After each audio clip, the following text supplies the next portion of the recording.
ทำไมบอสโจสอนุชโพสต์ถึงอุ๋งอิงแบบนี้โพสต์แบบใดนั่นก่อนอื่นขอกล่าวคำว่าสวัสดีครับผม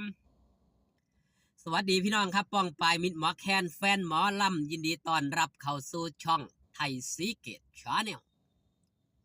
สวัสดีไปยังแฟนคลับเอฟซีสาวน้อยเพชรบันแพงแฟนคลับเอฟซีหลาดน้อยอุ๋งอิงสู้ขู่สู้คอนเด้อครับเด้อมันเกิดยังขึ้นครับบอสโจสอนุชถึงได้ออกมาโพสต์ฮอดจอดถึงลาดน้อยอุ๋งอิงแบบนี้สืบเนื่องจากครับเป็นมือสันวันดีเป็นวันเวลาและโอกาสที่ดีลาดน้อยอุ๋งอิงได้ถอยรถใหม่ป้ายแดงนั่นเองทางด้านบอสโจสอนุชกับบ่พลาดครับที่สิโพสต์ถึงลูกสาวสุดที่รักแบบนี้บอสโจได้ออกมาโพสต์ครับเฮงดังปังรวยสั้นๆแต่มีความหมายมากมายด้วยความเฮงความดังความปังรวยมีแต่สิ่งสิเจริญก้าวหน้าสำหรับลูกสาว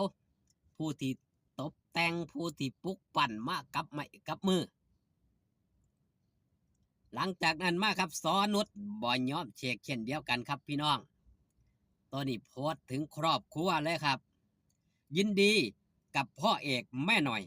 และลูกสาวอุ๋งอิง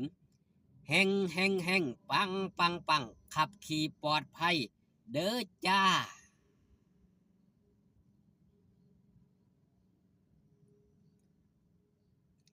ทางด้านพ่อเอกกับบ่ยอมเชกเช่นเดียวกันนะครับเอกน้องคู่พาโชคพาหมานพาร่ำพารวยหมานเฮงปังดังขับขี่ปลอดภัยตลอดทุกเส้นทางสืบเนื่องจากพ่อเอกนี่เป็นพลขับครับลาหน่อยอุ๋งอิงยังขับรถบ่เป็นก็มีผู้ที่อยู่ในวงการหมอลำอยู่ในคณะเดียวกันนี่มากแสดงความคิดเห็นกันมากมายอีกคนหนึ่งที่เว้าฮอดจอดถึงหรือสิบ่เว้าฮอดจอดถึงเป็นบ่ได้ครับเป็นบุคคลที่เงียบขรึมเป็นบุคคลที่บอกแสดงออก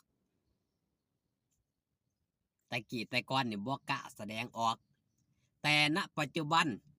เฮาสิเห็นออกมาโพสต์ถึงหลานสาวผู้นี้ผู้นั้นเป็นไผครับนั่นคือป๋าอำนาจนั่นเองหรือว่าลุงอำนาจของหลานน้อยอุ๋งอิงได้ออกมาโพสต์ฮอดจอดถึงหลานสาวเชกเช่นเดียวกันครับปังคักอีหลาน้อยหมันเด้อครับนั่นคือคำเว้าคำจาของลุงอำนาจมาดครึ้มของหลาน้อยอุ๋งอิงฮักห่วงแต่อยู่แบบห่างๆครับสำหรับป๋าอำนาจเอาสิเห็นได้ว่าหลาน้อยอุ๋งอิงก็ได้ออกมาโพสต์เนาะวัย19 ปีกำลังสร้างเนื้อสร้างโตนี่ล่ะสำหรับหลาน้อยอุ๋งอิงผ่านมาจักปีครับรถตู้ออกปี66ประมาณปลายเดือนตุลาคมฟอร์จูเนอร์เข้าต้นเดือนตุลาคม68ผ่านมาระยะเวลาบอจักปีมานี้ครับพี่น้องลาดน้อยอุ๋งอิงออกรถป้ายแดงแล้ว2 คันรถฟอร์จูเนอร์นี่ถือว่าพ่อเอกนี่เพิ่นเซอร์ไพรส์ลูกสาวว่าสันเถาะพ่อแม่ซื้อให้ลูกสาวสิเป็นรถส่วนตัวของลูกสาวในอนาคตก็เป็นไปได้ครับพอลาน้อยอุ๋งอิงก็บ่ฮู้เรื่องหยังว่ารถเขาสิเอามาให้พ่อเอกเก็บความลับมาเซอร์ไพรส์โดยเฉพาะเป็นครอบครัวที่เป็นตาฮักเป็นตาแพงครับเป็นครอบครัวที่อบอุ่นเป็นครอบครัวที่ มาสร้างความสุขให้กับแฟนคลับ FC โดยเฉพาะแรกเริ่มเดิมที่สงบเสงี่ยมบ่กล้าเปิดเผยบ่กล้าแสดงออก แต่พออยู่มาสักพักครับลูกสาวผ้าเฮ็ดลูกสาวผ้าเป็นลูกสาวผ้าปังลูกสาวผ้าดังเฮาสิเห็นคอนเทนต์ครอบครัวลาดน้อยอุ้งอิงออกมามากมายล้วนแล้วแต่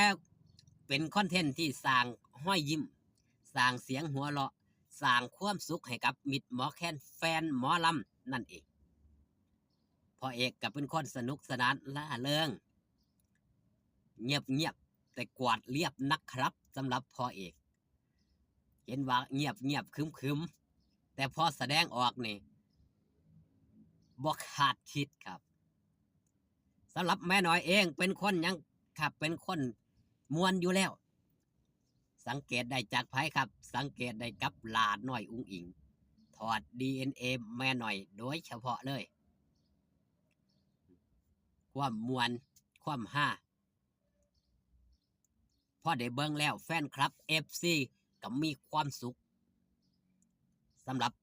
การที่ได้เบิ่งหลาน้อยอุ้งอิงมีผู้ใดแน่ครับที่เบิ่งตั้งแต่หุ่นครับคลิปเด้งจนมาถึงณปัจจุบันไม่นายแนงลองคอมเมนต์มาได้เด้อครับเด้อ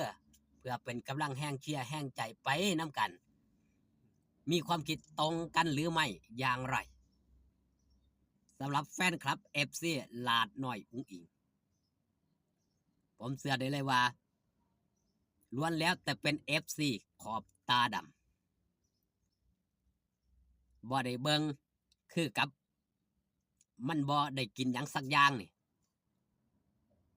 มันบ่มีความสุขมันบ่มีความกระตือรือร้นถ้าลาน้อยอุ้งอิงหายจากหน้าจอไปเฮาเสียนอยู่ช่วงหนึ่งลาน้อยอุ้งอิงเก็บเนื้อเก็บตัวโอ้ยพี่น้องถามหาว่าสันเนาะพี่น้องนั่นคือความคิดฮอดคิดถึงครับคลิปมาบ่ทันถึงหน้าที่คนเบิงเข้าไป4-5 พันนั่นด้วยความหักด้วยความแพงสำหรับครอบครัวหันษาครอบครัวที่มาสร้างความสุขให้กับแฟนคลับ FC ณปัจจุบันกะว่าได้ขอบคุณพี่น้องป้องปายครับมิตรหมอแคนแฟนหมอลำที่ได้เข้ามาเบิงมาแย่งนะครับเด้อช่องไทยซีเกตชาแนลอย่าลืมจะพลาดครับไปให้กำลังแรงเชียร์แรงใจลาหน่อยอุ้งอิงในค่ำคืนนี้ได้ที่อำเภอคำม่วงจังหวัดกาฬสินธุ์พอกันคลิปหน้าสบายดีครับผม